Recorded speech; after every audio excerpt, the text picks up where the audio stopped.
Hello everyone, welcome back to Taiyari online. मैं सुधा। आज इस वीडियो में हम अलंकार के दूसरे भेद अर्थालंकार के बारे में जानेंगे। उससे पहले हम थोड़ा रिवाइज कर लेते हैं। अलंकार जो है वह दो शब्दों के मेल से बना है, अलम जोड़ कार। अलम शब्द का अर्थ होता है बच्चों आभूषण, और कार यानी करना। आभूषणों का श्रृंगार करना क्या कहलाता है? अलंकार कहलाता है। ठीक है। और अलंकार का प्रयोग जब हम काव्य में करते हैं तो वह काव्य की सुंदरता को बढ़ाता है। जिस प्रकार एक स्त्री आभूषण को धारण करती है और आभूषण को धारण करने से उसकी सुंदरता निखर जाती है, उसी प्रकार काव्य में हम अलंकार का प्रयोग करते हैं जिससे काव्य की सुंदरता बढ़ जाती है। अब यहाँ आपके सामने दो इमेज है। एक में देखिए स्त्री ने कोई श्रृंगार नहीं किया है, नॉर्मल है, और दूसरे में उसने आभूषण पहने हैं। तो कौन सा इमेज सबसे अच्छा लग रहा है? जिसमें स्त्री ने आभूषण पहने हैं यानी श्रृंगार किया है। तो उसी प्रकार जब हम काव्य में अलंकार का प्रयोग करते हैं तो काव्य की सुंदरता बढ़ जाती है। और काव्य के मुख्य रूप से दो प्रकार हैं, शब्दालंकार और अर्थालंकार। शब्दालंकार के बारे में आपको बता दिया गया है। आज हम अर्थालंकार के बारे में जानेंगे। अर्थालंकार जब किसी वाक्य का सौंदर्य उसके अर्थ पर आधारित होता है तब यह अर्थालंकार के अंतर्गत आता है। यानी जब आप किसी वाक्य को पढ़ेंगे और उसको पढ़ने से ही आपको उसका अर्थ स्पष्ट होता नजर आएगा तो वहाँ पर क्या होगा? अर्थालंकार। अर्थालंकार के कई भेद हैं, लेकिन मुख्य रूप से इसके 5 भेद जो हैं वह बताए गए हैं। पहला है उपमा अलंकार, दूसरा रूपक अलंकार, तीसरा उत्प्रेक्षा अलंकार, चौथा अतिशयोक्ति अलंकार और पांचवा है मानवीयकरण अलंकार। तो चलिए एक एक करके हम सभी अलंकार के बारे में जानेंगे और उदाहरणों के साथ आपको समझाएंगे ताकि ये जो अर्थालंकार है उसके सभी भेद आपको अच्छे से समझ में आ जाए। तो बच्चों पहला है उपमा अलंकार। उप का अर्थ होता है समीप और पा का अर्थ होता है तौलना या देखना। यानी किसी दो वस्तुओं या दो व्यक्तियों में क्या करना? तुलना करना। क्या कहलाता है? उपमा अलंकार कहलाता है। या आप इसमें यह भी लिख सकते हो कि उपमेय। किसमें? उपमेय। उपमेय और उपमान। उपमेय और उपमान में समानता बताई जाती है, उसे कहते हैं उपमा अलंकार। या तुलना की जाती है, उसे कहते हैं उपमा अलंकार।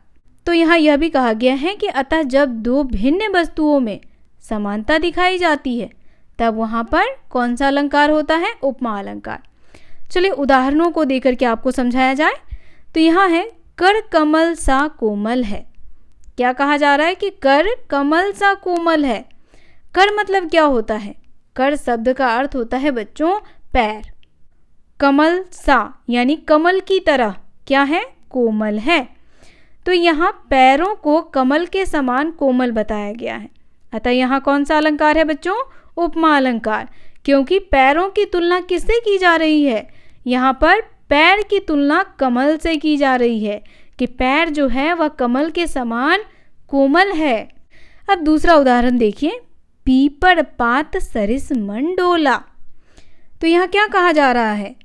पीपड़ पात यानी पीपल का पत्ता, सरिस यानी उसकी तरह, क्या डोला? मन डोला। यानी पीपल की पत्ते की तरह मन क्या हो रहा है? डोल रहा है। और आप चाहें तो यहाँ जो नीचे लिखा है उसे पढ़ सकते हैं। इसमें कहा गया है कि ऊपर दिए गए उदाहरण में मन को पीपल के पत्ते की तरह हिलता डुलता हुआ बताया गया। इस उदाहरण में मन क्या है? उपमेय है, और पीपड़ पात क्या है? उपमान है। यानी हम जिससे उसकी तुलना करते हैं उसे कहते हैं उपमान। हमने यहाँ मन की तुलना किससे की है? पीपल के पत्ते से की है कि हमारा मन जो है वह किस प्रकार से डोल रहा है? तो पीपल के पत्ते की तरह डोल रहा है। तो यहाँ मन हमारा हो जाएगा उपमेय और पीपल का पात क्या हो जाएगा? उपमान। ठीक है, यहाँ तक समझ गए आप? अगर इसमें कोई भी परेशानी हो, समझ में नहीं आए तो कमेंट करके हमें ज़रूर बताएं। दूसरा रूपक अलंकार। जब उपमान और उपमेय में अभिन्नता या अभेद दिखाया जाए तब यह रूपक अलंकार कहलाता है। जैसे मैया मैं तो चंद्र खिलौने ले हूँ। अब यहाँ उपमेय और उपमान में कोई अंतर नहीं है बच्चों। यहाँ उपमेय और उपमान में कोई तुलना नहीं किया जा रहा है, बल्कि सीधे सीधे बात को कहा जा रहा है कि दोनों क्या है, एक ही है। यानी दोनों को यहाँ पर एक समझा गया है। ठीक है, यहाँ तक तो आपको समझ में आ गया होगा कि दोनों को एक ही समझा गया है, कोई भिन्नता या कोई अंतर इसमें नहीं है। यानी यहाँ पर सीधे सीधे बोला गया है कि उसे क्या चाहिए, चांद ही चाहिए खिलौने के रूप में। तो यहाँ पर चंद्रमा और खिलौने के बीच कोई समानता या तुलना नहीं की जा रही है। ठीक है, बल्कि सीधे सीधे यह बोला जा रहा है कि उसे वो चीज़ ही चाहिए। दूसरा देखिए, चरण कमल बंदो हरिराई। यहाँ चरण को कमल से तुलना नहीं की जा रही है कि चरण कमल के समान है, ऐसी कोई बात नहीं कही जा रही है। यहाँ चरण को ही कमल कहा जा रहा है। चरण को ही क्या कहा जा रहा है बच्चों, कमल कहा जा रहा है। तो समझ गए बच्चों, रूपक अलंकारों से कहते हैं जिसमें दोनों को एक ही समझ लिया जाता है। यानी उपमेय और उपमान में कोई भिन्नता नहीं होती है, बल्कि जो उपमान होता है वही उपमेय होता है। ठीक है, इन दोनों में कोई भिन्नता नहीं है, दोनों में समानता बताया गया है। यानी जहाँ समानता बताया जाए, जहाँ एक रूपता दिखाया जाए, वहाँ रूपक अलंकार का प्रयोग होता है। तीसरा है उत्प्रेक्षा अलंकार। जहाँ उपमेय में उपमान के होने की संभावना का वर्णन होता है, वहाँ होता है उत्प्रेक्षा अलंकार। तो ध्यान रखिएगा, इसमें आपको संभावना पता चलेगा। उपमेय को ही उपमान जैसा इसमें मान लिया जाता है। कैसे पहचानेंगे आप? तो सबसे इम्पॉर्टेंट पॉइंट्स ये है बच्चों, इसे आप ज़रूर नोट डाउन कर लें। यदि किसी पंक्ति में मनु, जनु, मेरे जानते, मन हूँ, मानो, निश्चय, ईव आदि शब्द हों, वह उत्प्रेक्षा अलंकार होगा। जैसे देखिए, मुख मानो चंद्रमा है, तो यहाँ संभावना है कि मुख कैसा है, चंद्रमा के जैसा। मुख के चंद्रमा होने की संभावना का वर्णन किया गया है।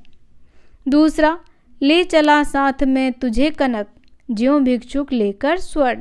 अब इस उदाहरण को समझिए। यहाँ इस उदाहरण में कवि कहते हैं कि वह धतूरे को, देखिए कनक का दो अर्थ होता है।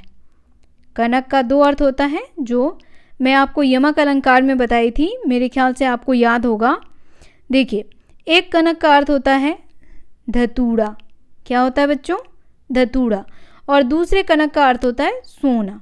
ठीक है, तो यहाँ कवि कहते हैं कि वह धतूरे को ऐसे ले जा रहे हैं जैसे कोई भिक्षु क्या ले जा रहा हो, स्वर्ण यानी सोना। ठीक है, तो यहाँ क्या हो रहा है, संभावना बताई जा रही है। किसमें? उपमेय में उपमान की। अब देखिए, चौथा है अतिशयोक्ति अलंकार। जब किसी बात का वर्णन बहुत बढ़ा चढ़ा करके किया जाए तब वहाँ अतिशयोक्ति अलंकार होता है। जैसे, आगे नदियाँ परी अपार, घोड़ा कैसे उतरे पार, राणा ने सोचा इस पार, तब तक चेतक था उस पार। अब देखिए, बातों को कितना बढ़ा चढ़ा करके कहा गया है। यहाँ पर चेतक कौन है? महाराणा प्रताप का घोड़ा है, उसका नाम है चेतक। तो कहा चेतक के बारे में, उसकी शक्ति के बारे में बहुत बढ़ा चढ़ा करके यहाँ पे वर्णन किया गया है कि नदी जो थी वह बढ़ी हुई थी, यानी उसमें बहुत पानी था। तो राणा सोचने लगे, महाराणा प्रताप, कि चेतक उसे कैसे पार करेगा। लेकिन जब तक वह सोचते तब तक चेतक जो था वह उसे पार कर चुका था। तो यहाँ पे घोड़े के बारे में बहुत बढ़ा चढ़ा करके कहा गया है। तो जब भी किसी बात को बढ़ा चढ़ा करके कहा जाए तो वहाँ पे अतिशयोक्ति अलंकार होगा। जैसे, हनुमान की पूंछ में लगन न पाई आग, लंका सिगड़ी जल गए, गए निशाचर भाग। तो एक यहाँ पे छोटी सी बात थी कि लंका जो है वह संपूर्ण जल गया था, लेकिन उसको बहुत बढ़ा चढ़ा करके कहा गया कि हनुमान जी के पूंछ में आग लग ही नहीं पाया, लेकिन निशाचर भी भाग गए और लंका भी जल गया। तो बात को बहुत बढ़ा चढ़ा करके कहा गया यहाँ पे। दूसरा उदाहरण देखिए, धनुष उठाया ज्यों ही उसने और चढ़ाया उस पर बाण, धरा सिंधु नभ कांपे सहसा, विकल हुए जीवों के प्राण। अब यहाँ एक छोटी सी बात है कि धनुष उठा करके उस पर उसने प्रत्यंचा चढ़ाई है, लेकिन इसे इतना बढ़ा चढ़ा करके कहा जा रहा है कि जैसे ही उसने धनुष उठाया, उस पर प्रत्यंचा चढ़ाई, वैसे ही धरती, आसमान, नदियाँ सभी कांपने लगे, जीव जंतु सभी कांपने लगे। तो छोटी सी छोटी बात को भी बहुत बढ़ा चढ़ा करके बोला जाना क्या कहलाता है? अतिशयोक्ति अलंकार। बिल्कुल नहीं भूलोगे बच्चों अगर इस तरीके से आप पढ़ोगे तो। मेरी यही कोशिश है कि जो भी आपको पढ़ाया जा रहा है वो आपको अच्छे से समझ में आए। कहीं भी किसी भी प्रकार की आपको प्रॉब्लम हो तो कमेंट करके अवश्य बताएं, ताकि हम बेहतर से बेहतर आपको देने की कोशिश करें। 5वां है मानवीयकरण अलंकार। अब देखिए, मानवीय शब्द से ही स्पष्ट हो रहा है कि यहाँ पर मानव के जैसा कुछ है, इसीलिए इसे मानवीयकरण अलंकार कहा गया है। कहा जा रहा है कि जब प्राकृतिक चीज़ों में मानवीय भावनाओं के होने का वर्णन हो तब वहाँ मानवीयकरण अलंकार होता है। जैसे फूल हंसे कलियाँ मुस्काई। अब देखिए, हंसने का काम कौन करता है? मानव, मनुष्य हंस सकता है, लेकिन यहाँ पर किसको कहा जा रहा है कि कौन हंस रहा है? कहा जा रहा है कि फूल हंसे और कलियाँ मुस्काई। तो यहाँ मानव के रूप में किसको बताया जा रहा है? फूलों को बताया जा रहा है। फूलों का वर्णन मनुष्य के रूप में किया जा रहा है और कहा जा रहा है कि वह हंस रहा है और जो उसके छोटे छोटे कलियाँ हैं वो मुस्कुरा रही हैं। तो यहाँ कौन सा अलंकार होगा? मानवीयकरण अलंकार। दूसरा है मेघ में आसमान से उतर रही है संध्या सुंदरी, परी सी धीरे धीरे धीरे। अब देखिए, मेघ में आसमान से यानी बादलों से आच्छादित आसमान से कौन उतर रहा है? तो संध्या, शाम की बेला। कैसे उतर रही है? तो परियों से सुंदर धीरे धीरे, यानी जो सांझ है, जो संध्या है, उसकी तुलना किससे की जा रही है? एक सुंदर परी से। अब सांझ क्या है? निर्जीव है, लेकिन उसकी तुलना किससे की गई है? सजीव से की गई है ना? तो यहाँ पे कौन सा अलंकार होगा? मानवीयकरण अलंकार। तो समझ गए बच्चों मानवीयकरण अलंकार किसे कहते हैं।